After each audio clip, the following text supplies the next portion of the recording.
नमस्कार. आज आपण शिकणार आहोत ध्वनी. ध्वनी म्हणजे काय? ध्वनी म्हणजे छान आवाज जो की आपण ऐकतो. ध्वनी म्हणजे साउंड. ठीक आहे.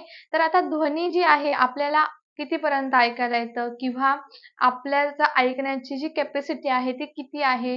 साधारण मनुष्य कितीपर्यंत ऐकू शकतो? किती डेसिबल पर्यंत ऐकू शकतो? हे सगळं आपण आजच्या या टॉपिकमध्ये बघणार आहोत. त्याआधी सगळ्यांनी सेशनला म्हणजे या व्हिडिओला लाईक करून घ्यायचं आहे आणि चॅनलवर नवीन असाल तर टिक्कर मराठी चॅनलला सबस्क्राईब करून घ्या. ओके. तर आज आपण शिकणार आहोत ध्वनी.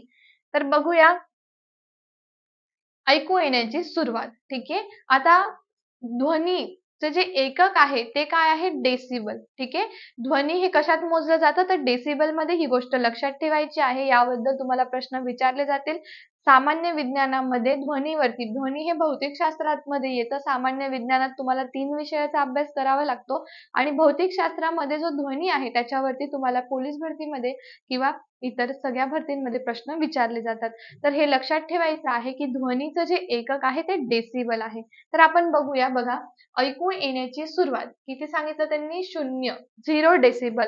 त्यानंतर सर्वसामान्य श्वासोच्छ्वास जो आहे तो किती आहे? 10 डेसिबल. आपला जो श्वासोच्छ्वास आहे ते किती आहे? तर 10 डेसिबल आहे. ओके. त्यानंतर 5 मीटर अंतरावरून कुजबुजणे. आपल्यापासून कोणी व्यक्ती 5 मीटर अंतरावरती आहे पण तिथे पण त्यांचं जो बोलणं आहे त्याला आपण कुजबुज म्हणतो. तर त्याचा जो आवाज आहे ठीक आहे तो किती आहे? 30 डेसिबल. डेसिबल काय आहे? ध्वनीचं एकक आहे. ध्वनी मोजण्याचं एकक आहे. ओके. आणि सर्वसामान्य दोघातील जो संवाद आहे तो किती असतो? 60 डेसिबल.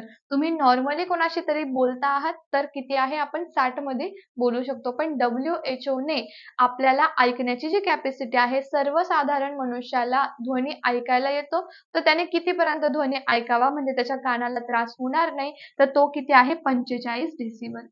ठीक आहे. आणि मनुष्य किती ध्वनी ऐकू शकतो? 80 डेसिबल पर्यंत नॉर्मली ध्वनी तुम्ही ऐकू शकतात. पण WHO ने म्हणजे वर्ल्ड हेल्थ ऑर्गनायझेशनने कितीपर्यंत ध्वनी ऐकायला सांगितलेलं आहे? 45 डेसिबल. ओके. त्यानंतर बघा व्यस्त असणारी वाहतूक. आता व्यस्त वाहतूक जिथे ट्रॅफिक आहे तिथे खूप हॉर्नचे आवाज येतात बघा आणि कधी-कधी आपण इरिटेट होतो की खूप हॉर्न असतात, खूप लोकं असतात, व्यस्त आहे, सगळे रस्ते बंद आहे आणि त्या ठिकाणी जो ध्वनी आहे, जे ध्वनी प्रदूषण व्हायला तिथे सुरुवात होते, तर ती काय आहे? 70 डेसिबल. ठीक आहे. त्यानंतर सर्वसामान्य कारखाने आहे 80 डेसिबल. जे कारखान्यांचा आवाज आहे पण तिथपर्यंत आपण ऐकू शकतो. असं नाहीये की कारखान्यांच्या आवाजावरून आपल्याला काय होणार आहे? त्रास होणार आहे. कारण ते आहे 80 डेसिबल आणि मनुष्याला 80 डेसिबल पर्यंत कुठलाही त्रास होत नाही. तो ऐकू शकतो. ओके. बघा 1000 हर्ट्झ वारंवारतेचा व 100 डेसिबल पेक्षा अधिक पातळीच्या ध्वनीमुळे ऐकण्याच्या क्षमतेत तात्पुरता फरक पडतो. किती सांगितलं त्यांनी? 1000 हर्ट्झ. हर्ट्झ काय आहे? वारंवारतेचं एकक आहे. ठीक आहे. हर्ट्झ कोणाचं एकक आहे? वारंवारतेचं. हे लक्षात ठेवायचं आहे. एकके विचारले जातात आणि काय सांगितलं? 100 डेसिबल पेक्षा पण अधिक पातळीच्या ध्वनीमुळे ऐकण्याच्या क्षमतेला आपल्याला काय होतो? तात्पुरता फरक पडतो. यामुळे काही काळ बहिरेपणा सुद्धा आपल्याला येतो. कारण आपण इतकं ऐकलेलं असतं ते 100 डेसिबलच्या पण अधिक आहे आणि आपली नॉर्मल रेंज किती आहे? फक्त 45 डेसिबल आहे. म्हणजे आपल्याला काय होतो? त्याचा थोडाफार त्रास होतो. तेवढ्या वेळापर्यंत आपल्याला काही ऐकायला येत नाही. बरोबर? यामुळे काही काळ बहिरेपणा सुद्धा आपल्याला येऊ शकतो.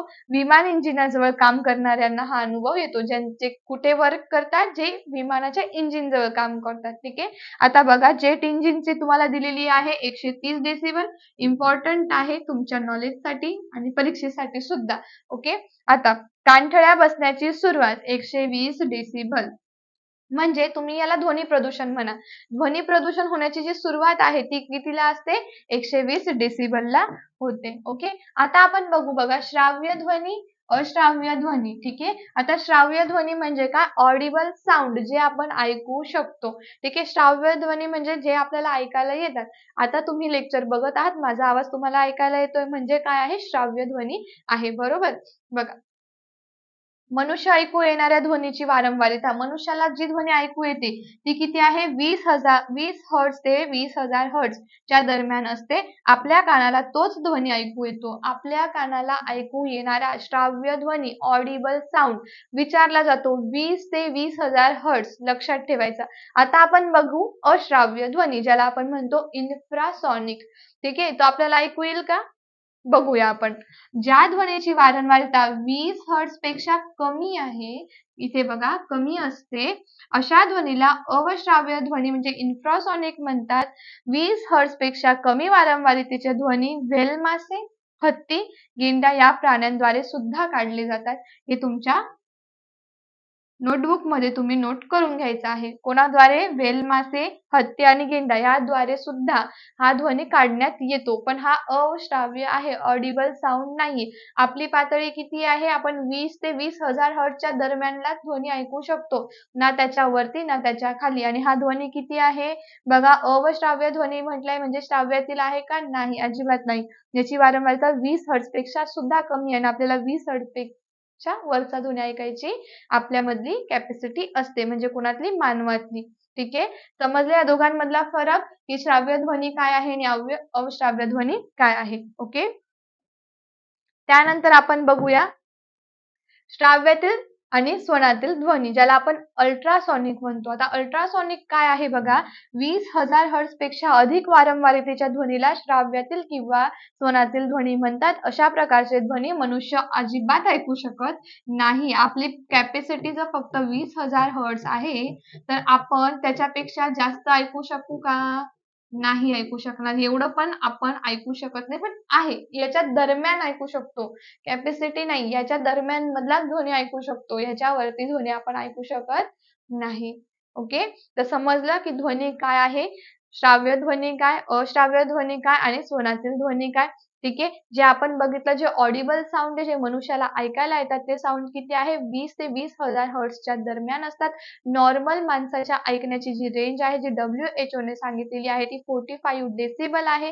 त्यानंतर 120 डेसिबलच्या जेव्हा पुढे ध्वनी ऐकायला येतो, तेव्हापासून आपल्या कानठळ्या बसायला सुरुवात होते. म्हणजे तुम्ही असंही म्हणू शकता की तेव्हा साऊंड पोल्युशन होते, म्हणजे ध्वनी प्रदूषणाला सुरुवात होते. त्यानंतर आपण काय शिकलो बघा, श्राव्यातील ध्वनी जी आहे ती 20,000 हर्ट्झ पेक्षा अधिक वारंवारतेचा आहे, त्यामुळे आपण त्याला ऐकू शकत नाही. त्याच पद्धतीने बघा, अवश्राव्य जो ध्वनी आहे तो कसा आहे? 20 हर्ट्झ पेक्षा पण कमी, 1000 नाही, 20 हर्ट्झ पेक्षा कमी आहे, म्हणून तो सुद्धा आपण ऐकू शकत नाही. पण तसा ध्वनी कोण काढतं? इथे दिलेला आहे, व्हेल मासे, हत्ती, गेंडा या प्राण्यांद्वारे हे ध्वनी काढले जातात.